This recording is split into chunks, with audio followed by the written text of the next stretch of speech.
to ancientherbalcare.com for all your skincare needs. That's ancientherbalcare.com. Link is at the top line of the That's description. there you go. Hashtag. That's keep that. That's Word. that's you right there. Joe, bro, nothing else. Feed the culture too, bro. That's it. That's it. I don't know what else you feed. Feed the culture as well. Yes, sir. I want to talk to you, man, and ask you about your video that was done a couple years ago, the Tupac Must Die video. And I actually didn't hear about. I heard about it, but I never watched it till a couple of days ago, getting ready for the interview. And you pretty much put us, in the shooter of Tupac's, how it was for him. And you received a lot of backlash from that, from a lot of different people. They thought that you were disrespecting Tupac, but what you was really doing is showing that it was another side to the story of the guy getting jumped and him having to defend his reputation. So talk about that a couple years later. And I thought it was a masterpiece, man. When I like it when people show stuff from another angle that's going to be uncomfortable but true. So talk about putting that together and the aftermath of that. Back to the point of hip hop, right? Like for a decade, 2010 roughly to 2019, I just was studying what hip hop was about. I was studying records, hip hop as far as the break goes and the culture part of it, even marketing as far as hip hop, what made it so attractive to the people outside. And what I realized was it was very much like a detailed look into a place that seems like it doesn't exist, almost like a parallel universe for the average mainstream American or the mainstream person. To them, the places that we are from don't exist because they can be 15 minutes away, but it's a fucking, parallel universe away. Right. You know what I'm saying? So as I got a good, understanding of that and understood my job as a hip hop artist was to deliver culture, right? I was like, okay, I start getting more into what culture stood for. And I ended up into the obvious points, right? Fashion, where you from LA or you from California, you can wear Dickies, in All Stars. If you say cuz or blood, that's the language. If you have a 40 ounce, you know what I'm saying, or gin and juice, that's cuisine. And I got deep and I realized a lot of hip hop right at that time was surface. Because I represent the same culture and it's, roughly 30 years later, like I got to get a little bit more tricky if I want to make real hip hop today. Mm-hmm. A lot of the stuff Snoop was saying is very much mainstream today. To say cuz don't have the same appeal as it did 30 years ago when Snoop first said it. I mean, Fast and Furious, the sequel, you know what I'm saying? He tells Tyrese, pockets ain't empty, cuz. You know what I'm saying? Like, that shit's mainstream. That's 15 years ago or 12 years ago. So to find more elements of culture and then to give representation for the rest of the country, that became the challenge. And morality. Tupac Must Die was about gang banging morality. Like the culture that's gang banging, the morality, where if you attack someone's character and you unfairly treat them, like if you jump somebody here, it's kind of like a social norm that you could pay for with your life, and everybody understands, like, man, them niggas jumped that nigga. They should have gave that nigga a fair one. Mm-hmm. You know what I'm saying? They should have gave him a fair fight. Fair is still expected within our culture, and if it's not, you understand the consequences. So Tupac Must Die was just a lesson in morality. I expected people to be upset. I mean, it's some kind of falsehood that in 1987 or 88, when NWA put out Fuck the Police, that the black community was behind them. There's some kind of confusion when Public Enemy first came out that the black folks was behind them. There's some kind of confusion that real hip-hop got supported by mainstream. Jay-Z was not supported by everyday people. You had to be either a fan of culture or a part of it to even understand what was going on, to feel, capable of supporting it. So making real hip hop today, I expect the same reaction that NWA got. I expect it to be, the black church was mad.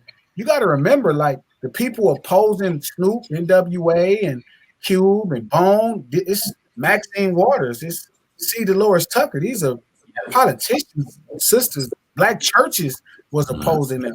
People used to put their CDs out in the streets and run them over with a steamroller. Yeah. So to have mainstream upset at me for making a cultural, revelation as far as that idea, it was expected. I mean, what did I expect to happen? You make real hip hop, feel me? Mainstream is gone. They're gonna rebuke it. They don't want to change their way of living. I mean, fuck the police makes sense today. It didn't make it, 35 years ago when it first happened. Right. Did you receive threats from that? Of course, yeah, all of that. And people from the family called you too? Like people from the family, people who knew Tupac called you, right? My cousin Billy. I had a couple good conversations, but most of them I think understood where my energy was at. They understood what I was doing. I'm sure to some degree it could hurt their feelings. It just spoke to how really great the art was itself. We nailed it. We put our fucking foot in it and nailed it. You know what I'm saying? So I'm grateful for that. It was a very tough to watch if you're a loved one of Tupac, because it almost, like Mob James told me that, like it put me back in that situation. So I remember how it felt. And that's what great art should do. You know what I'm saying? So, it's part of being a dope hip hop artist, especially as a gangster rapper. People are gonna rebel against you. That's cool. Shit. I signed up for it. You think a lot of people kind of just took the title and ran with it before they watched the content? That happens a lot on with this shit. That's what I heard. And somebody asked me, did they feel that like I was clout chasing? And I'm like, well, really, I got the title from John Tucker Must Die. Like Romeo Must Die. John Tucker Must Die was a cornball white person film about these three white girls who got played by this basketball player. And, they was like, well, why'd you name it Tupac Must Die? It ain't about Tupac. And I was like, well, John Tucker Must Die is not about John Tucker. It's about the three girls that he played getting with this new girl and them trying to figure out how to get revenge on him, for fucking over their trust. So Tupac Must Die is the emotion, and it was important because it was shot from the first person. That was that person's mentality at that time for, what he felt was an injustice to who he was, his reputation and who he was, what he meant in these streets. Like it was tough, you know what I'm saying? But I got everything I had coming for it, you feel me? And that's cool. Like I don't plan the day I can't make real hip hop, I'll stop making albums. That's right. You know what I'm saying? I'm not mad at none of the legends that are making pop music right now. A lot of the legends making music about family and shit like that. There's nothing wrong with that. That shit fire. That just ain't what I'm doing. I mean, I'm trying to keep some element of revealing our culture, to the rest of the world. So, we can get those dialogues started ahead of time. You know what I'm saying? Right now, fuck the police is just starting to make sense. The first time it made sense to everybody was when Rodney King got his ass up and they taped it. That was 4 or 5 years later. You know what I mean? So I'm okay with people not understanding. All of my gems and all of the good stuff I do, appreciate it. It'll just like that song made sense later. It all makes sense later. Let me ask you this real quick, because obviously when you talk about top five, a lot of people have Biggie and Tupac in their top five, and a lot of them are just following a trend because it's popular. They probably haven't heard 5 of either one of their songs. I've seen a good point somewhere on Twitter saying that it's okay for people nowadays not to have Biggie and Tupac in their top 5, and it makes sense because if you were born, let's say 2000 and beyond, you really don't fucking know who Tupac and Biggie actually are. You didn't get to see their lives or see any of their music. So what do you think about that dynamic? People putting Biggie and Tupac in their top 5 just to clout chase. On the other end, people looking at people that don't put them in their top 5 as if they don't even know what hip hop is. I always like to ask when people talk about top 5s, are you asking my top 5 or their top 5? That's something simple I say, because what I like may not be the best or rightfully everybody's shit. I had a long conversation where I was explaining to a guy, and I ended up in this conversation for about a good week telling him that Country Grammar is a greater debut than Illmatic. and it broke his heart. Said 400 Degrees I had like 15 albums that was greater debut than I think Reasonable Doubt. And you know, I'm a hardcore Hov fan, but they're just greater debuts. It's like a rookie season. Like you can have a greater rookie season than Jay-Z, but that don't mean you're a greater fucking player. Jay-Z and Nas are not defined by their rookie seasons. They had, you know, very much discussed rookie seasons, but they didn't have the greatest successful, you know, it's not quite fucking Get Rich or Die Trying. It's not Doggy Style. It's not Country Grammar. It's not, you know, those guys, 400 Degrees. You know what I'm saying? As far as coming into the mainstream game.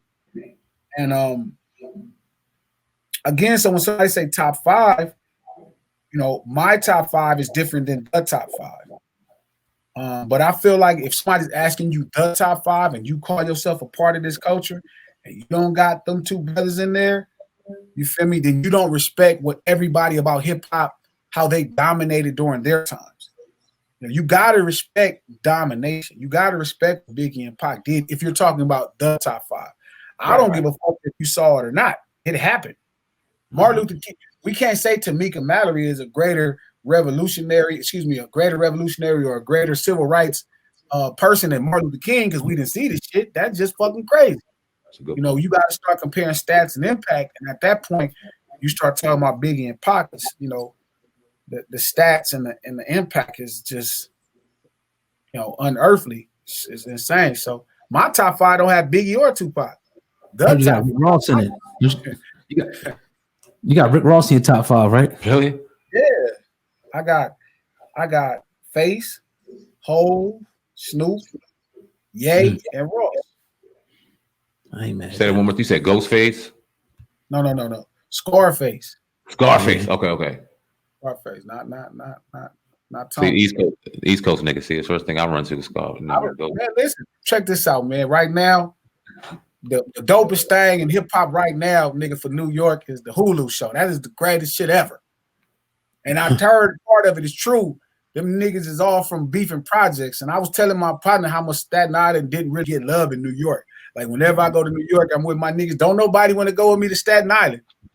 Now I don't give a fuck. If I'm going to the Bronx, niggas gonna go. If I'm going to Harlem, niggas gonna go. If I'm going to Queens, niggas gonna go. I'm like, I'm finna go fuck with my people Staten Island, but I'll get with you when you come back. And so to understand that dynamic, you know, spending that time in New York to learn the history of hip hop and getting into its genesis and everything and origins and understand the boroughs and how they work and to understand what Staten Island really represented to the rest of New York. And, you know, obviously it's one of the boroughs, but it wasn't one of the revered ones, you know what I'm saying? And for them boroughs to from warring projects and come together, that shit is the coldest hip hop story. Probably one of the top 3 coldest stories ever when you think about that. That's insane. That's like, you know, Bloods and Crips coming together to coexist to put on the West. That would have just been nasty. You feel me? So that's ill. But yeah, back to the point. I digress. If you call yourself if somebody's asking you who the best 5 guys are, not your favorite 5 guys, you probably should have Biggie and Pac above the list or on the list. You can't deny that type of impact. I don't give a fuck if you saw it or not. You see, you know they fucking songs right now. No doubt. Well, yeah, we got Glasses Loke. That's your new name. You changed it from Malone. Is Loke now, I guess? Nah, it's Glasses Malone. Glasses Loke, my hood name anyway. I got my name. Oh, okay. All right. That's why I ain't going to disrespect you. So, yeah, we got him on the podcast. You just feel me? You just one of the homies right now. Now you from the hood. No doubt. But yeah, man, definitely go ahead and drop your social media handles. You know, anything else you got to say to the audience? And I'm Googleable. Follow me on Spotify. That's the most important. Dope. Indeed, man. Well, we know you like to move and bust your moves. If you find your way back down to South Jersey, man, holla at us. Come through the studio. What part of Jersey y'all at? We right in South Jersey. Right outside of Philadelphia. Yep. Oh, damn, y'all that far deep. Yeah, deep. Like South Alabama, Jersey shit. So I was there, dog. That's how I first got exposed to niggas from 9 Trey in South Jersey. Really? Yep, that was back in 2007. I forgot what city it was in. Okay. But it was right before we got to Philly. We stopped. It was 30 minutes outside of Philly. I think it was 30 or 40 minutes outside of Philly. Was that Black Wall Street when you was with Black Wall Street or no? That's why I know. Yeah, he was close. He was right out here. Yeah. Yeah. I met 9 Trez. I was like, what the fuck? That shit was deep as hell. I was like, oh, this shit is crazy. Definitely appreciate you, man. You come back through, holla at us, man. Glasses Loke on the Hip Hop Uncensored podcast. It's been an honor, brother. Thank you for all the info and all the jewels, brother. Yes, sir. Much love.